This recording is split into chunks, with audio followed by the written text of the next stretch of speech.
तो वही नारी शक्ति वंदन अधिनियम 2023 को लेकर भिवानी से हमारे संवाददाता दीपक मोटरेचा ने महिलाओं से खास बातचीत की है। महिला आरक्षण पर प्रदेश की महिलाओं ने क्या कुछ कहा है, सुनिए। भारत देश के अंदर महिलाओं को 33% का आरक्षण मिले और नारी वंदन कार्यक्रम भारत सरकार के द्वारा चलाया जा रहा है। न केवल लोकसभा बल्कि विधानसभा में भी महिलाओं को 33% का आरक्षण मिले, टिकटों में भी, और ये बन करके नेता आगे जाएं ताकि देश और प्रदेश का विकास भी हो सके। इस आरक्षण बिल को लेकर के क्या है भिवानी की महिलाओं के अंदर, वो क्या चाहती हैं, उनमें कितना जो है इस बात को लेकर के विश्वास है कि वो आगे बढ़ पाएंगी इस आरक्षण बिल के बाद, बातचीत कर लेते हैं। हमारे साथ भिवानी की आदर्श महिला महाविद्यालय की प्राध्यापिकाएं हैं। मैडम, आपका बहुत बहुत स्वागत है जनता टीवी में। क्या कहेंगी मैम, 33% आरक्षण जो है वो मिलने वाला है, बिल जो है वो आ रहा है, क्या लगता है आपको, कितना फायदा होगा, क्या मानती है? सर, बहुत खुशी हो रही है सरकार की इस पहल से कि जो नारी है शक्ति को 33% आरक्षण दिया जा रहा है लोकसभा और राज्यसभा दोनों में। और हम इस पहल से, हम नारी शक्ति तो बहुत खुश है क्योंकि सर नारी ने बहुत संघर्ष करके यहाँ तक पहुंची है। नारी आज कहीं किसी क्षेत्र में पीछे नहीं है।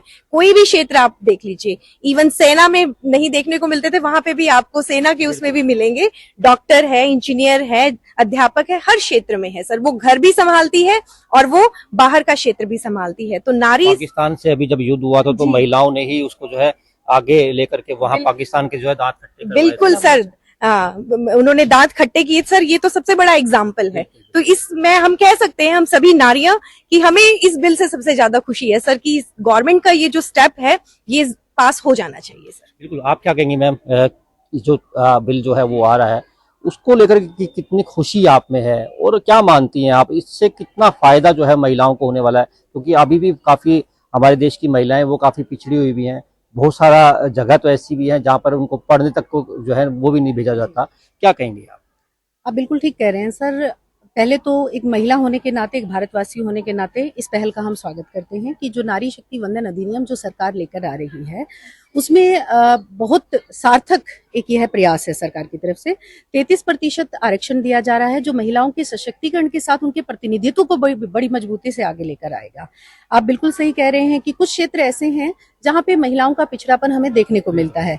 तो सिर्फ एक महिला जो है, ऐसा नहीं है कि पुरुष नेता इस चीज को आगे नहीं बढ़ा रहे हैं, अपने मोर्चे पर वो भी इस काम को संभाल रहे हैं, लेकिन महिलाओं को अगर महिलाओं का समर्थन और ज्यादा मिलेगा, उनका सहयोग और ज्यादा मिलेगा तो देश की तरक्की निस्संदेह बहुत आगे बढ़ जाएगी। बिल्कुल। और भी महिलाएं हमारे साथ हैं, इनसे भी हम पूछ लेते हैं कि वो क्या चाहती हैं। मैम, क्या कहेंगे आप, 33% का जो बिल है वो लेकर के आ रही है सरकार, क्या मानती हैं उसमें महिलाओं की भागीदारी कितनी बढ़ेगी और महिलाएं किस प्रकार से आगे बढ़ पाएंगी? हम देख रहे हैं कि आज महिलाएं वैसे तो किसी भी क्षेत्र में पीछे नहीं है। मैडम ने बताया भी सही, फौज के अंदर भी महिलाएं हैं, यहाँ तक कि पाकिस्तान के दांत खट्टे करने में भी महिलाएं जो है वो आगे आई थी। अब जो ये बिल लेकर के आ रही है सरकार, उससे क्या मानती है आप, कितना फायदा जो है वो होने वाला है महिलाओं को? सर, महिलाओं की मजबूती बढ़ेगी समाज में। एक जो इक्वेलिटी की बात हम करते थे वो इक्वेलिटी अब देखने को हमें मिल सकती है। जो इक्वेलिटी की हम बात करते हैं कि पुरुषों का और महिलाओं का जो रेशियो है वो सेम होना चाहिए, तो इससे मुझे लगता है इक्वेलिटी बढ़ेगी। क्या मानते हैं, हमारा देश जो है वो अभी भी कई स्टेट ऐसी हैं जो पिछड़ी हुई हैं, उसके अंदर अभी भी जो है लिंग अनुपात काफी खराब भी है, आप भी मानती होंगी।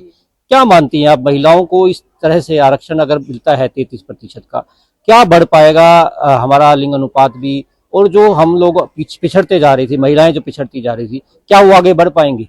सर, बहुत मजबूती से आगे बढ़ेगी और मैं इस सरकार के जो पहल की है सरकार ने, मैं उसकी समर्थन करती हूँ।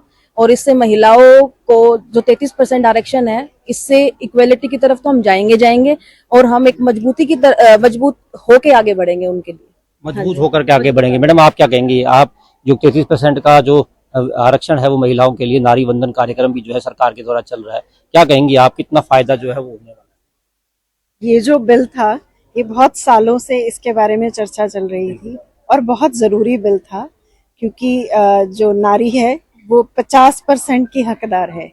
33% तो उसको मिलना ही चाहिए था।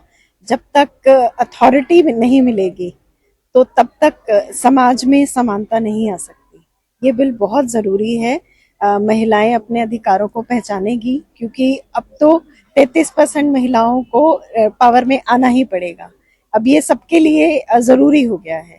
तो नारी वंदन जो कार्यक्रम चल रहा है उससे आप काफी खुश हैं, क्योंकि सरकार जो चाहती है उसको आगे लेकर के जाना, तो आप भी चाहती, क्योंकि आप इस कॉलेज की प्रिंसिपल भी हैं, छात्राएं भी जो है देखने में आता है कि काफी जो है दूर दूर के गाँव से भी आती होंगी आपके पास, उनके पास सारी सुविधाएं भी नहीं होंगी, तो क्या मानती हैं आप, किस प्रकार से उन लोगों को मोटिवेट करेंगी, किस प्रकार से आप उन लोगों को बताएंगी कि आज हम जो है सशक्त होती हुई जा रही हैं, इस देश जो के अंदर हमारा भी जो है 33% का आरक्षण भी हो गया है, हम भी न केवल लोकसभा के अंदर, राज्यसभा में, हर जगह पर जो है महिलाएं जो है अपना वर्चस्व जो है वो कायम कर पाए।